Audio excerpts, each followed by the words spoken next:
السلام علیکم، میں ہوں Mudassar Ghazali. Welcome to my YouTube channel. سامعین و ناظرین، آج ہم انتہائی اہم موضوع جس کی طرف دنیا کا ہر شخص چاہتا ہے کہ وہ اس کو سمجھے، اور اس کا ایک ایسا کنسیپٹ جو کہ دنیاوی طور پہ ہمارے ذہنوں میں بٹھایا جاتا ہے، وہ کیا ہے کہ انسان کامیاب کیسے ہو سکتا ہے، یا یوں سمجھ لیں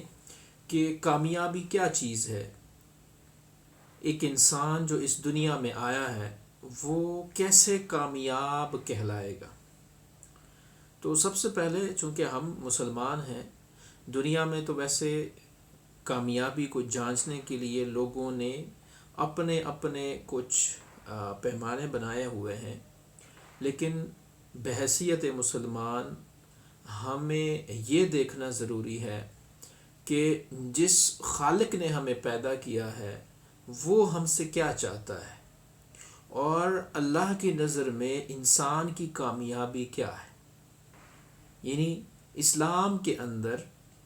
انسان کی کامیابی کا کیا معیار ہے، کون سا انسان اسلام کے مطابق کامیاب کہلائے گا۔ اس چیز کو سمجھنے کے لیے ہمیں قرآن مجید کی طرف متوجہ ہونا پڑے گا، اس لیے کہ قرآن مجید انسان کے لیے اس کے خالق کی طرف سے ایک گائیڈ لائن ہے، راہ عمل ہے، ضابطۂ حیات ہے۔ قرآن مجید میں اللہ رب العزت نے انسان کو زمین کے اوپر بھیجنے اور پیدا کرنے کا ایک مقصد بتایا ہے، اور وہ مقصد ہے اعوذ باللہ من الشیطان الرجیم وما خلقت الجن والانس الا لیعبدون۔ اللہ تعالیٰ فرماتے ہیں کہ میں نے انسانوں کو اور جنات کو محض اسی لیے پیدا کیا کہ وہ صرف میری عبادت کریں۔ تو پہلا مقصد جو انسانیت کی وجود کا سمجھ میں آتا ہے وہ اللہ کی عبادت ہے۔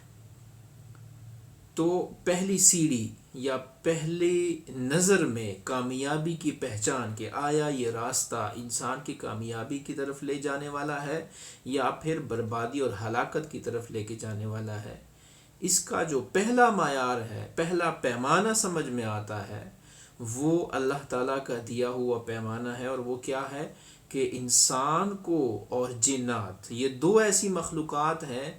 جن سے اللہ رب العزت قیامت والے دن یوم محشر حساب کتاب لیں گے۔ اس دنیا میں جو کچھ کر رہے ہیں ہر ایک عمل کا، جیسے کہ اللہ رب العزت نے قرآن مجید میں ارشاد فرمایا وَمَن يَعْمَلْ مِثْقَالَ ذَرَّةٍ خَيْرًا يَرَهُ وَمَن يَعْمَلْ مِثْقَالَ ذَرَّةٍ شَرًّا يَرَهُ، کہ جو کوئی یہاں پہ ذرہ برابر بھی کوئی شر کرتا ہے یا پھر کوئی ذرہ برابر بھی نیکی انجام دیتا ہے تو اس کا جو بدلہ ہے، اس کا جو حساب کتاب ہے وہ یوم حشر اس سے ہونا ہے۔ تو یوم حشر کامیاب ہونے کے لیے، اللہ تعالیٰ کی نظر میں معتبر اور معزز بننے کے لیے ہمیں اسی راستے پہ چلنا ضروری ہوگا جو راستہ ہمارے خالق نے، جو کہ اللہ تعالیٰ ہے اور ہمیں اس نے پیدا کیا، وہ ہمارا تخلیق کرنے والا ہے۔ تو جو راستہ اس نے ہمارے لیے متعین کیا ہے، بتایا ہے، سمجھایا ہے،